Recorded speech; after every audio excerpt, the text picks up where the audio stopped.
laron itu kan yang dia cintai adalah cahaya. Jadi kehadiran laron itu hakikatnya untuk mencari cahaya. Meskipun nanti setelah ketemu cahaya, resikonya adalah dia kehilangan sayap-sayap kebanggaannya, bahkan kehilangan nyawanya setelah dia bersatu dengan cahaya. Ini oleh para sufi sering dianalogikan dengan perjalanan seorang sufi yang mencapai puncaknya. Bertemu Allah sehingga lenyaplah egonya. Ini makna yang paling populer tentang laron dan cahaya di banyak syair-syair sufi. Baik, teman-teman, kita mulai dari yang paling dasar dulu ya. Kita cek dulu apa itu cahaya. Ya, kalau dalam bahasa Arab, cahaya itu istilahnya adalah nur. Nur itu secara sederhana didefinisikan sebagai al-zahir bidzatihi al-mudhhir li ghairihi. Al-zahir bidzatihi itu sesuatu yang terang atau tampak pada dirinya sendiri, dan al-mudhhir li ghairihi itu sesuatu yang membuat yang lain tampak atau terang. Kalau ada cahaya itu kan dirinya sendiri bercahaya, yang sekelilingnya juga bercahaya.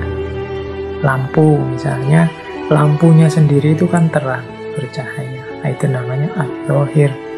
Yang sekelilingnya akhirnya juga ikut kelihatan karena ada cahaya tadi. Itulah al-mudhhir. Jadi ada al-zahir, ada al-mudhhir. Itulah dua karakternya cahaya. Nah, jangan lupa istilah nur ini kalau dalam bahasa Arab dekat dengan istilah nar. Satu akar dengan istilah nar. Kalau nur konotasinya positif, tapi kalau nar konotasinya negatif. Nur itu cahaya, nar itu api. Kalau nur itu maknanya fokus pada karakter yang menerangi, sementara nar fokus pada panasnya yang menghanguskan, menghancurkan. Jadi yang satu mencerahkan, menerangi, yang satu membakar, menghancurkan. Dari akar kata yang sama.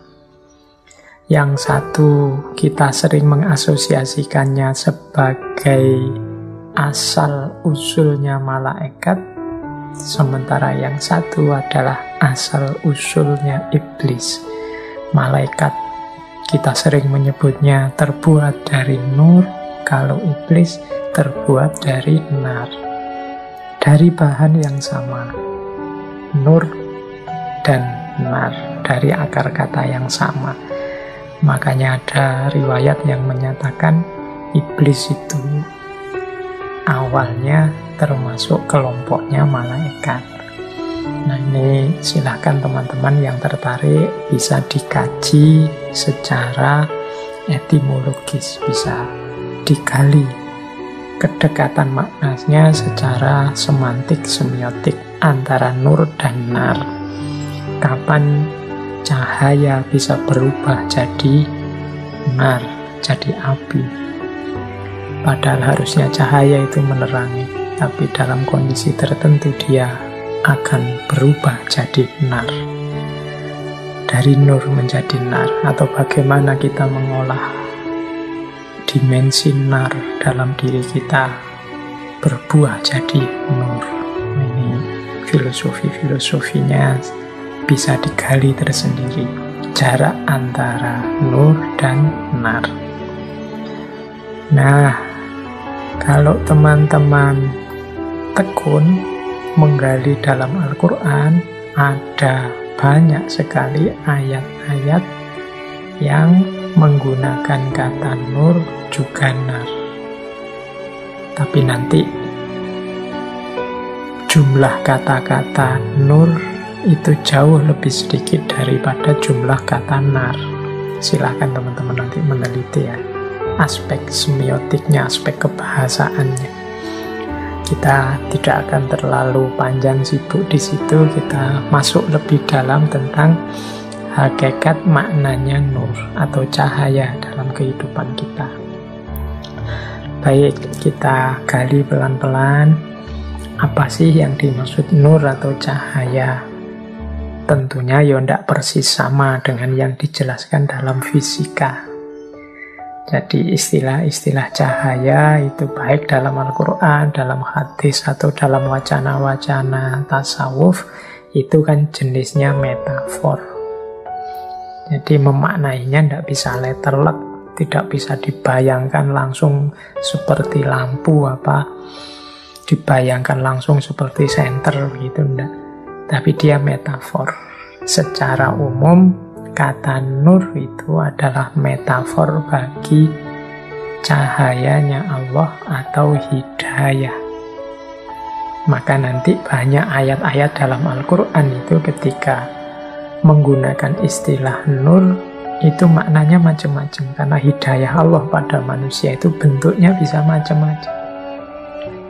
Saya tidak membacakan satu demi satu ayatnya. Ya saya kasih contoh, misalnya surat Al-Baqarah ayat 257. Allahu waliyul ladzina amanu yukhrijuhum minadh-dhulumati ilan nur. Allah adalah penolongnya orang-orang yang beriman yang mengeluarkan mereka dari kegelapan menuju cahaya.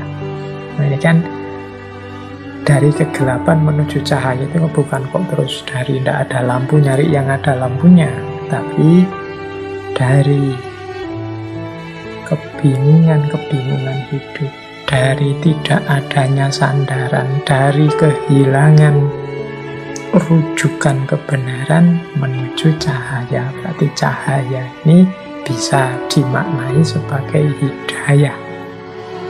Jadi petunjuk dari Allah. Allah yang mengeluarkan mereka dari kegelapan menuju cahaya. Ini kalau teman-teman ingat dulu waktu kita ngaji Ibu Gita Kartini, istilah minadh-dhulumati ilan nur ini kan yang menginspirasi tulisan-tulisan Ibu Gita Kartini yang nanti diberi judul Habis Gelap Terbitlah Terang. Itu makna dari minadh-dhulumati ilan nur. Jadi ada banyak ayat-ayat cahaya yang secara umum artinya sebenarnya hidayah. Jadi hidayah itu berarti petunjuk dari Allah. Kita kan sering ya mendoakan teman kita dapat hidayah. Belakangan ini kalau ada orang yang menurut kita tidak karu-karuan, terus kita biasanya mengkritiknya dengan kalimat semoga engkau mendapat hidayah. Nah itu sebenarnya istilah hidayah itu sering digunakan metafor cahaya. Nah, metafor cahaya ini yang maknanya secara umum adalah hidayah.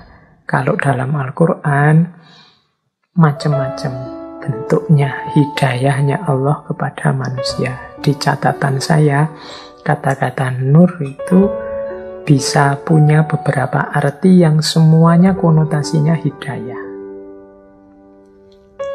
Yang pertama di catatan saya, nur itu artinya ya Allah. Jadi termasuk dari ayat yang sangat populer tentang cahaya yang Allahu nurus samawati wal ardh. Jadi Allah adalah cahaya langit dan bumi. Jadi Allah lah yang memberi hidayah pada kita, yang memberi petunjuk kepada kita, justru Allah sendiri. Jadi maknanya ada kalanya cahaya itu ya Allah. Ada kalanya cahaya itu Rasulullah. Jadi petunjuk yang bisa kita ikuti antara lain ya Rasulullah. Bahkan dalam dunia tasawuf, teman-teman mungkin masih ingat dulu kita mengkaji Ibnu Arabi, mengkaji tokoh-tokoh sufi yang falsafi itu ada istilah Nur Muhammad, cahaya Muhammad. Nah, ini kehadiran Rasulullah saja itu sudah merupakan hidayah yang luar biasa bagi manusia. Apalagi tuntunan-tuntunan beliau, baik melalui Al-Quran maupun melalui hadis. Jadi yang kedua, maknanya nur atau yang dalam makna metafor hidayah itu yang Rasulullah sendiri. Yang ketiga, nur itu adalah Al-Quran. Jadi Al-Quranlah yang menjadi petunjuk, yang menjadi hidayah bagi kita. Yang ketiga, banyak ayat-ayat yang secara letterlek menyebut bahwa Al-Quran adalah cahaya.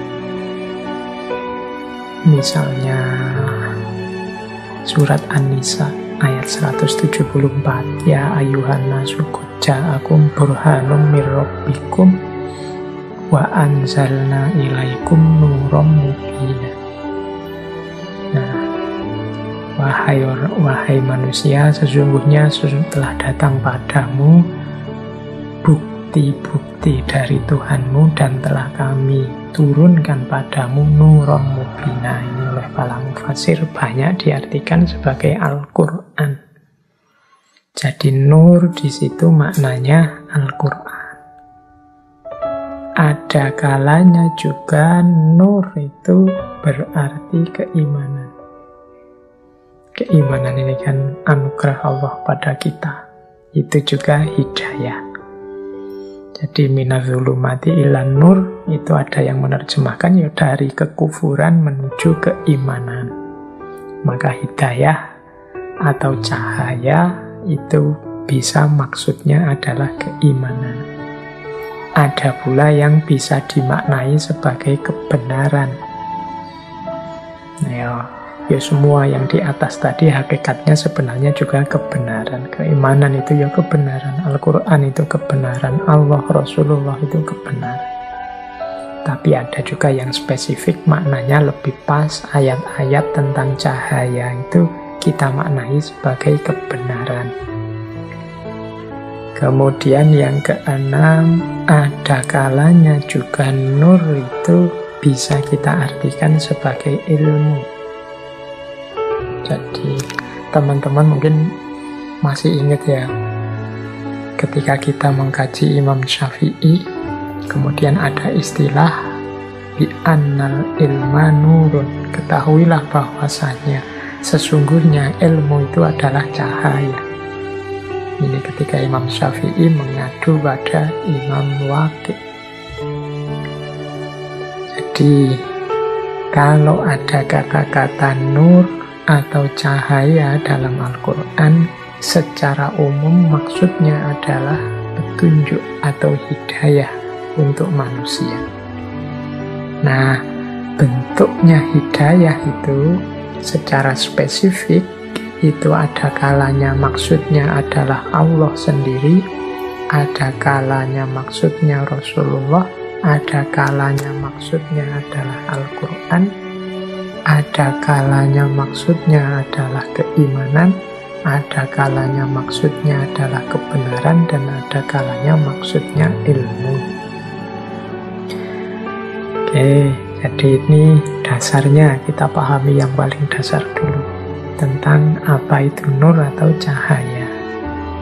Baik, ambil nafas sebentar. Nih.